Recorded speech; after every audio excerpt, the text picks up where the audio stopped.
four types of coronaviruses cause the common cold. In the past history, we've had two severe lung infections from two different types of coronavirus, SARS and MERS. Generally, it's spread by coughing, sneezing, or close personal contact to somebody who's ill. The specific virus that is currently of concern is called SARS-CoV-2, and the disease it causes is COVID-19. It is coronavirus disease 2019, and you may have seen it abbreviated as COVID-19. The symptoms are fever, cough, shortness of breath generally. Some people can have gastrointestinal symptoms too. More severe symptoms would be pneumonia, respiratory failure, or multi-system failure. There's a wide range of illnesses reported, from mild to severe. In China, they've shown about 80% of the illnesses are mild. 20% are severe, more commonly in those with chronic medical conditions or the elderly. It's believed that this novel virus, which means we hadn't seen it in humans before, was transmitted from animal to human, potentially from a bat. All other ways that it's transmitted is person to person, primarily through respiratory droplets if an infected person coughs or sneezes, close contact with people, which means within about 6 feet for 10 minutes or more, or direct contact with the infectious secretions in someone who's infected. When we talk about community spread, it means people who have been infected with the virus in an area, including some who are not sure how or where they became infected. So that would mean that they hadn't traveled to an area that has widespread infection, or have not come in contact with somebody who they know is infected or thought to be infected. In addition, because it's droplet, it means it can be people, someone might cough or sneeze and the secretions get on the surface of a table or what have you, and if somebody touches the surface and then touches their eyes, mouth, or nose, they can become infected. Right now, it's not clear how long the virus can survive on the surface. How the Prince William Health District is responding. Just like the county, we've established an incident management team to coordinate the response as things change daily and continue to escalate. We have had direct lines of communication and interaction with Prince William County, Manassas, and Manassas Park, as well as VDH. We've provided meetings and guidance to some of our community partners like Youth for Tomorrow and the long-term care community. We've engaged hospitals, clinical providers, schools, and other community partners to raise awareness and provide the most current information. In addition, we're coordinating with other Northern Virginia communities that we partner with all the time on all sorts of issues, as well as jurisdictions in the National Capital Region. We've been conducting surveillance and investigation of any potential suspect cases, and for cases or suspect cases that are identified, we do what's called contact tracing. We interview the individual and find out where they've been, who they may have been in contact with, and then contact those people and make recommendations depending on the amount of contact they may have had with the case.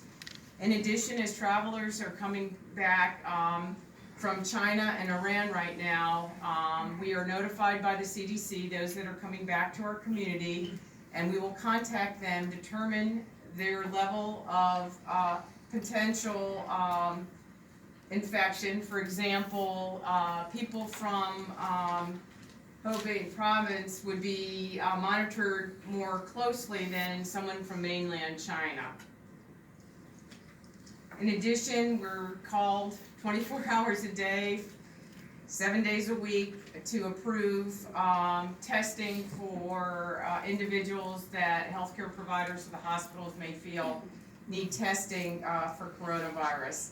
Right now, states can do the testing. It's not just the CDC. And also 2 private labs, LabCorp and Quest, have begun testing to allow more testing throughout the community. To be clear though, if someone doesn't have symptoms, the test can be negative, and then they could develop symptoms, and then the test would be positive. So just testing everybody, unless they have symptoms, does not really tell us whether somebody is infected or not.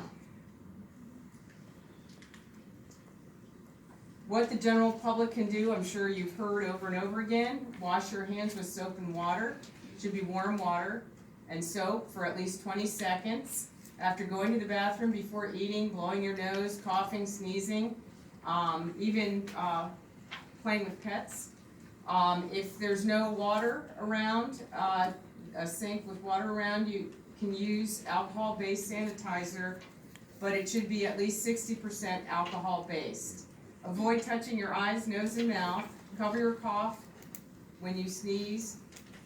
Cover your cough and sneeze with a tissue and throw the tissue immediately away and wash your hands. Carefully, frequently touched objects and surfaces with regular household cleaners can be wiped clean. Stay home when you're sick. Avoid close contact with people who are sick. And if you're elder, consider your plans of travel and look for information either at the Virginia Department of Health or the CDC. The other thing I want to mention is it's very important that you get your information from reliable sources such as the CDC, Virginia Department of Health, or on the Prince William County website, because there's a lot of misinformation and people trying to make money off of this disease.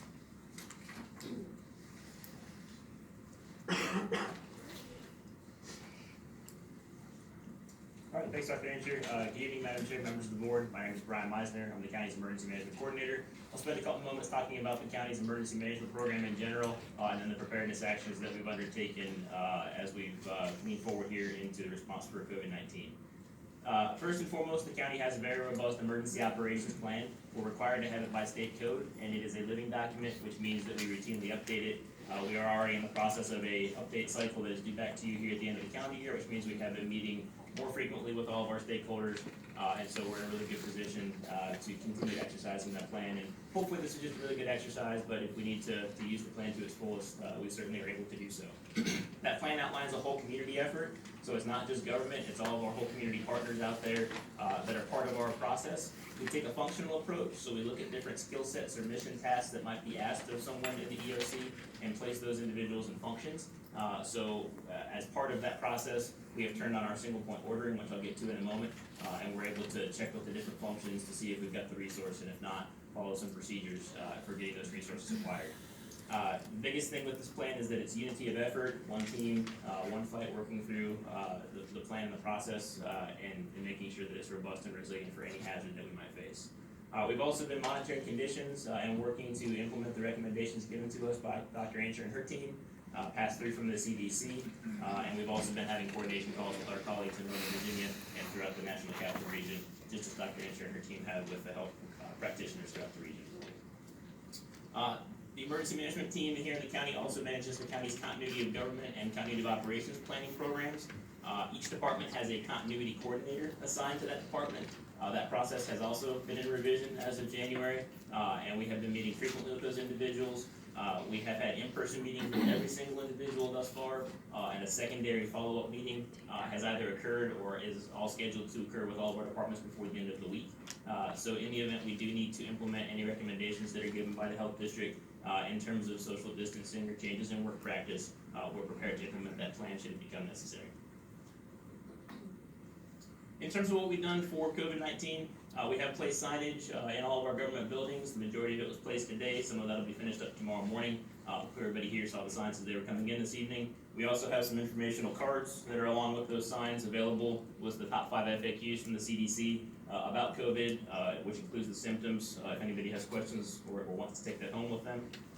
We have worked with our single point ordering process in the EOC. I have turned that on, so As I'm sure you've heard, there is a bit of a run on supplies throughout the country right now, so we have been able to assess stock of critical things, such as personal protective equipment for our first responders, and we can confirm that there's a sufficient amount on hand. So this means our folks who are going out to call for service for somebody that meets the symptom criteria will have what they need to protect themselves and help care for that person. We've also implemented some call screening procedures in public safety communications to ask about those symptoms, and they will be notifying personnel that they meet the screening criteria as they're en route to the call, so they can take steps to protect themselves. Finally, we're also working not just for our public safety employees, but the rest of the workforce that performs mission essential functions. Someone like a child protective services worker who would still need to conduct an investigation. There are still things that must go on, and so we are working to make sure we understand their needs and are leading forward in obtaining supplies and having procedures available should they need to continue that work effort and make sure they can be protected as well. There have been many actions that have taken place, but just a quick timeline of 5 key actions here. I show on the timeline 2019 and prior because our planning process is continuous, but we have been in a rather robust update process for our emergency operations plan and continuity plan throughout 2019, continuing into this year. On January 27th, we posted the first public information when the situation was escalating over in China, and that was on our county's public emergency information site that I'll come to here at the end. On March 2nd, we facilitated an EOC policy group meeting with the county executive and his senior leadership. We provided some situational awareness as to the situation that was unfolding on the West Coast, and then he also gave some directives about continuity of operations, which we've implemented. That's the process I just reviewed. On March 8th, when we learned of additional cases here in the National Capital Region, we virtually activated our Emergency Operations Center to make sure those lines of coordination and communication were working. And then on March 9th, upon learning of the connection to the enlisted member who resides on Marine Corps Base Quantico, we activated our EOC Joint Information Center and our EOC Government Liaison Officer process. The Joint Information Center is our single point of public information with the concept of one message, many voices, and the Government Liaison Officer process is the process you all have been briefed on in terms of any information needs or requests that you may have or that you receive from your constituents. So in terms of public information, again, we are relying very heavily on this Joint Information Center process. The JIC is facilitated by the county's Office of Executive Management Communications, so we have a lead PIO and a manager for that process. We are still emphasizing